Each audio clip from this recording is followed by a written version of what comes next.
Okay, it is Sunday night, and I'm looking out at beautiful Washington, D.C., and as you can tell, I have a great view this evening. It's the Sunday night.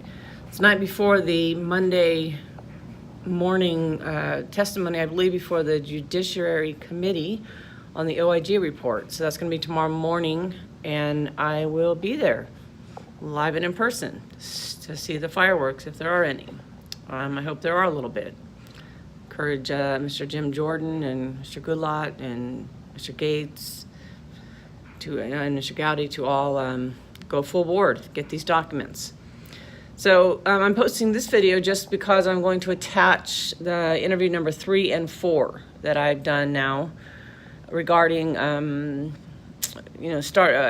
first two interviews were kind of starting in World War I and moving into World War II, OSS to the CIA, different players that were involved, the Dulles brothers, Hitler, obviously, Aleister Crowley, MI6, MI5, how the OSS became the CIA, the Vatican's involvement, the indoctrination that occurred, the different experiments that were done, how MKUltra was brought together under several different kind of philosophies or mythologies, I guess you could say. Some of it is really hard to listen to, but it's the truth and it needs to be told because it's still happening. And so as these interviews go along, I move it into the United States and Canada in particular. I mean, it's a lot of other places, but United States and Canada really was infiltrated through black budgets by the CIA and went from OSS into CIA.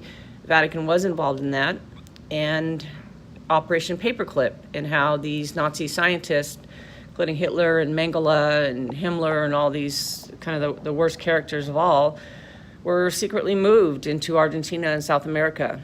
And then some of them were even brought up into the United States, and they were given new identities. They were brought into universities, hospital programs, various secret sites, black budget sites, where the experimentation continued on all kinds of things and all kinds of Americans, especially small children. And I'm going to lead into things like the Kinsey studies, if anyone has looked into that, Masters and Johnson, how they're all tied together, some of the places that are still in operation as of today that I'm aware of. But these two interviews specifically start to bring into the politics of the United States of America, at least since World War II, the different players involved. A lot of these players, I call them players, or politicians, or businessmen, or senators, or whatever title they might have. There's some of them that don't want their identities known, their real identities or their real histories known.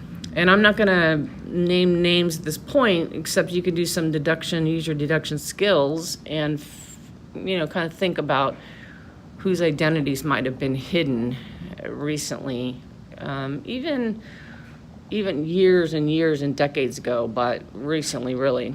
And so these interviews start talking about that and how that came about and why there's such a mystery and why there's so many sealed records, and some of the information that I am in possession of, to begin to peel back the layers of this onion so the American people can fully understand where we are today, why we are here today, and who these people really are, because this country is our country, the American people's country. We are in charge of the government. They don't get to hide from us.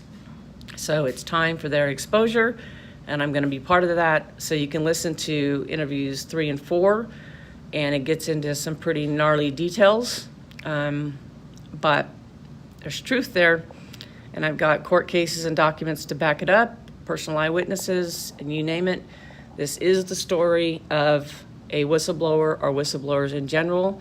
Yes, it is dangerous. I accept that. At the same time, I refuse to be silent anymore. And so I'm going to carry on releasing this information.